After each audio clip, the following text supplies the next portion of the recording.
Il y a de fortes chances que tu puisses deviner le prénom d'une personne en te basant sur son apparence. Des chercheurs ont montré des photos de portraits à un groupe de personnes avec 4 prénoms écrits en dessous.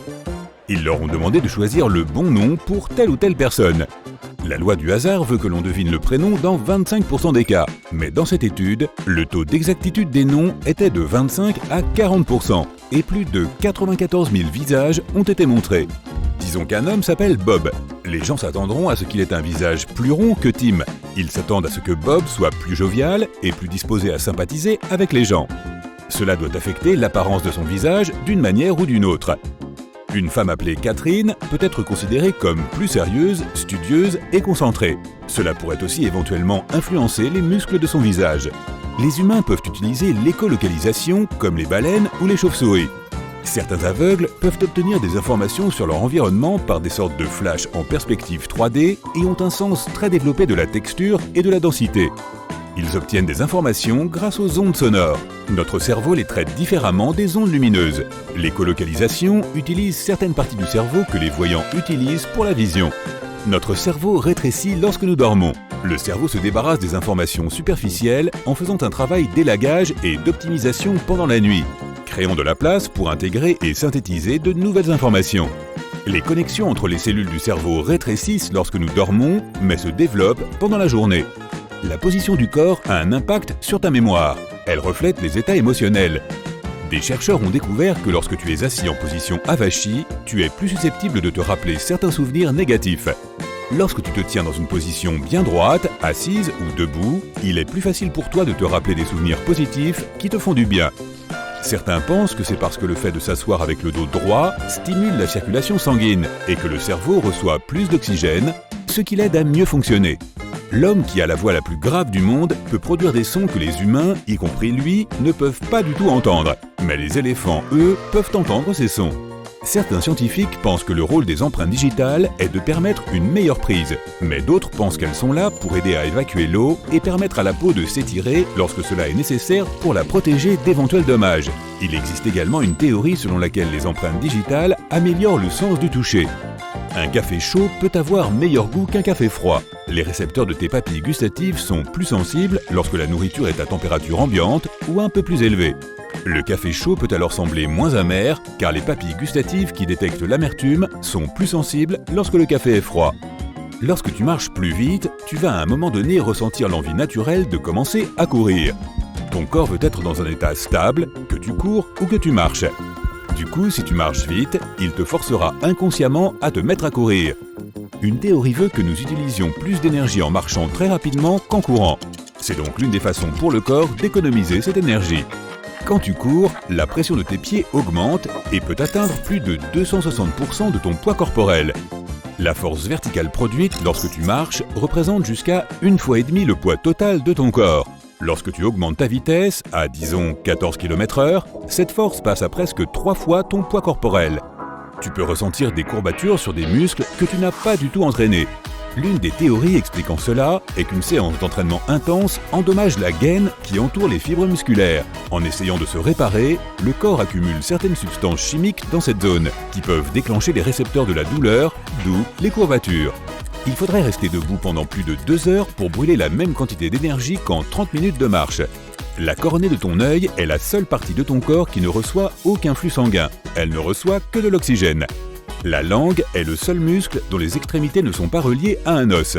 Les autres muscles relient 2 os à leurs 2 extrémités, car c'est ainsi que nous tirons et faisons un mouvement. La langue est reliée à l'os hyoïde d'un côté, qui fait partie du cou, mais il n'y a rien de l'autre côté. En moyenne, les humains bâillent 20 fois par jour, en partie spontanément, de fatigue par exemple, mais parfois aussi quand quelqu'un bâille à côté de soi. Les scientifiques pensent que cela pourrait être dû à quelque chose appelé mimétisme social. Habituellement, lorsque les animaux imitent les autres, ils reconnaissent qu'une action est utile et décident donc de la faire aussi. Chez les humains, cela se produit lorsque quelqu'un croise les jambes, rit, te sourit ou bâille. Les neurones matchent aussi. Quand tu vois une personne te sourire, tu sais ce qu'elle ressent, ce qui peut t'inciter à faire de même. Il en va de même pour les bâillements, c'est aussi une sorte de moyen inconscient pour ton cerveau de créer des liens sociaux avec les personnes qui bâillent. Les dents de sagesse avaient autrefois un rôle important. C'était la troisième série de molaires que nous utilisions pour écraser et broyer la viande et d'autres aliments durs dans notre bouche. Lorsque notre cerveau a grossi et que nous avons commencé à manger des aliments plus mous, la structure de la mâchoire a changé, ce qui signifie que nous n'avions plus besoin de nos dents de sagesse. Le cerveau représente environ 2% du poids de ton corps, mais il a besoin de 20% de la quantité totale d'oxygène et de calories pour fonctionner. L'humidité rend ton corps très inconfortable. Lorsqu'il fait chaud dehors, la sueur perle à la surface de la peau. La chaleur accumulée dans ton corps va refroidir ta peau en évaporant la sueur dans l'air. L'humidité empêche cela, car l'air qui t'entoure ne peut pas absorber beaucoup plus d'humidité. Il en est déjà plein. Moins la sueur s'échappe de ta peau, plus tu as chaud et plus tu te sens mal à l'aise. On se fatigue plus vite par temps chaud. Cela se produit parce que ton corps fait de gros efforts pour rester au frais, ce qui lui demande beaucoup de travail supplémentaire. Tu es donc épuisé, même si tu ne fais rien de physiquement exigeant. La peau est le plus grand organe du corps. Elle représente environ 16% du poids du corps et mesure près de 2 mètres carrés. Ton corps compte 78 organes, mais seuls 5 d'entre eux sont essentiels à ta survie. Le cerveau, le foie, les reins, les poumons et le cœur.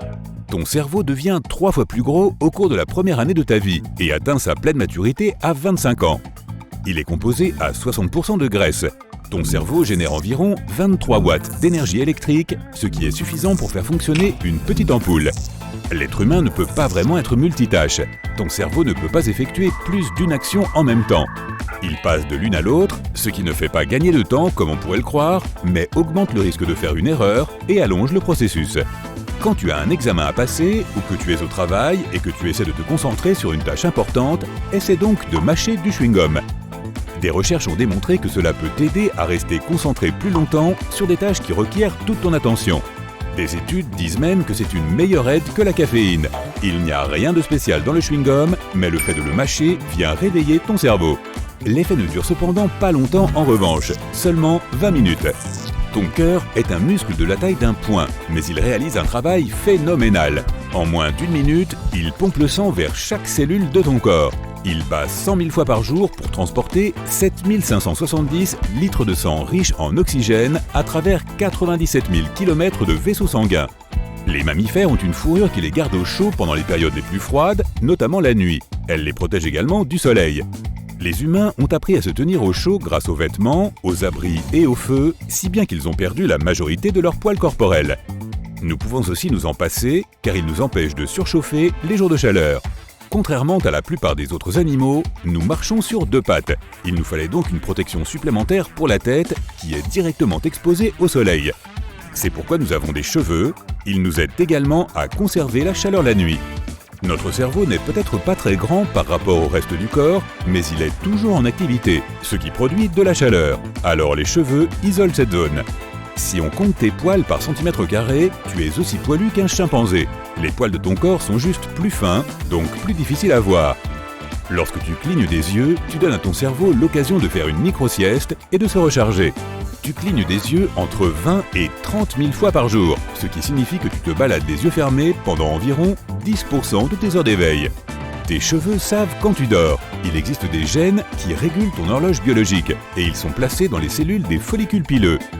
Cela signifie que les scientifiques peuvent dire si tu es un lève-tôt ou un couche-tard en étudiant tes cheveux. Tes ongles poussent plus vite aujourd'hui qu'avant. Selon des études réalisées dans les années 50 et 70, les ongles poussaient plus lentement, presque un quart. Les scientifiques pensent que c'est parce que nous mangeons plus de protéines de nos jours.